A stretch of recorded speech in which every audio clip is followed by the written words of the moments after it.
Hi there, welcome to my gaming logs. In this video, I will make a historical reparation.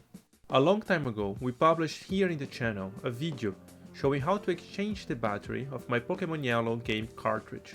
It was ugly, it was wrong, but it worked very well for the last 10 years or so. Now, I want to redo this work, but using all the proper tools and techniques I have at my disposal. I will start by sharing with you all the set of tools I used to properly exchange the battery of my cartridge. Although I'm exchanging a Game Boy game, the process should be similar to any other type of cartridge that has an internal battery. First, I need to open the cartridge properly without breaking it, and for that I need the right screwdriver for the job. In the Game Boy Color cartridge case, I need this 3.8mm secure drive. Second, I need to replace the battery with another one with this proper size. The Game Boy games need a 3V battery. You can find them in different sizes, usually referred as CR1616 or CR2025. The C in the battery name represents a lithium battery, while the R means round. The numbers represent the battery size, diameter, and height. This means a CR1616 battery will have 60mm of diameter and 1.6mm of height. All the CR batteries provide 3V, but batteries with a larger dimension last longer, meaning it will keep your save data for longer. The second generation Pokemon games, the Gold, Silver and Crystal for example, need a battery with a minimum size of 2025 to handle the in-game real-time clock for the day and night mechanics and to plant the berries. The third equipment needed is a multimeter to check the battery's voltage. This can help us decide if we indeed need to change the battery and for how long the current battery can hold power. The last equipment I will use is a soldering station to guarantee that the removal of the old battery and the attachment of the new battery happens properly.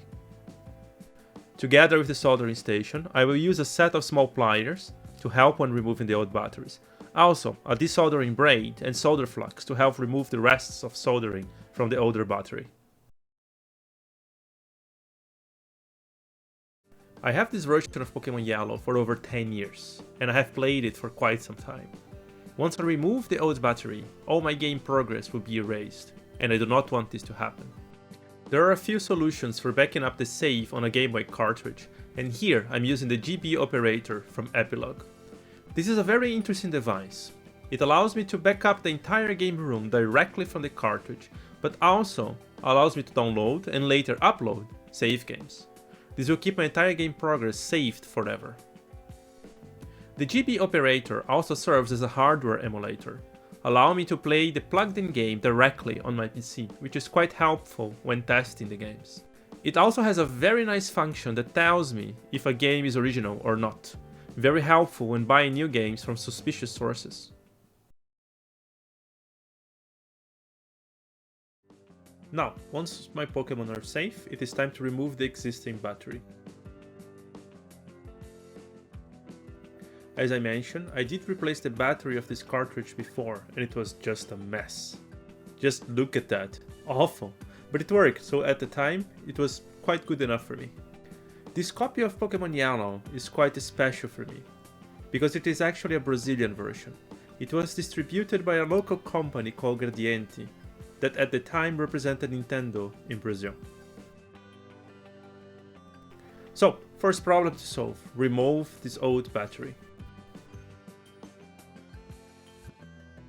It was quite easy, I just had to peel off the tape and the battery just popped out.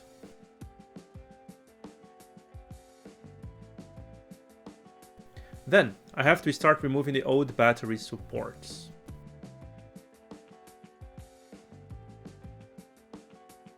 For that, I heat the terminals with the hot iron, and with the help of the pliers, both of the terminals are removed.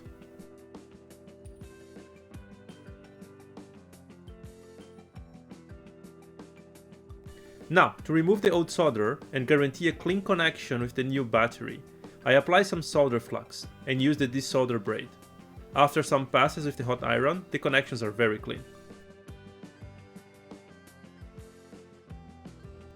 Once the supports are out, I clean everything using a Q-tip embedded in isopropyl alcohol 99%. I take the opportunity to clean the entire board properly to remove all the dirt. I also clean the terminals, which are quite dirty in this game.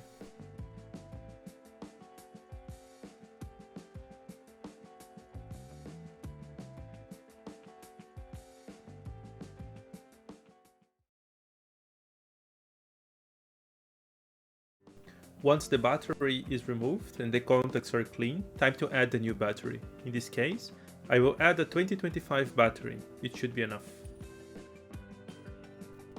You have to pay attention to attach the battery on the right position. Each battery has a positive and a negative side, and they have to be connected to the positive and negative side on the game card.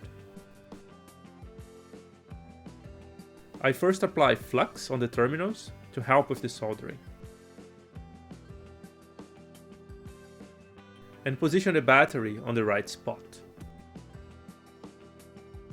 Soldering the terminals is relatively easy. I am not very good at soldering myself, but this project was quite on my level.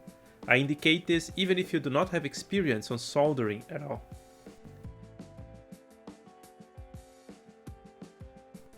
Once everything is in place, a last clean with isopropyl alcohol is needed.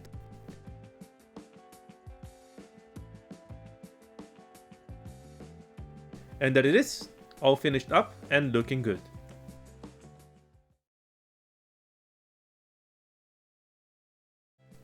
Now that the game is saving properly, I need to bring my old save back. Here, I will use the Game Boy Operator again. Just select the saved game and upload it to the cartridge. And all done! The battery on this cartridge will last for at least some 8 to 10 years, and my save will always be safely stored on a secure location. Well, and that's all from me today. I hope you liked the video, and remember to subscribe to the channel. See you all in the next time.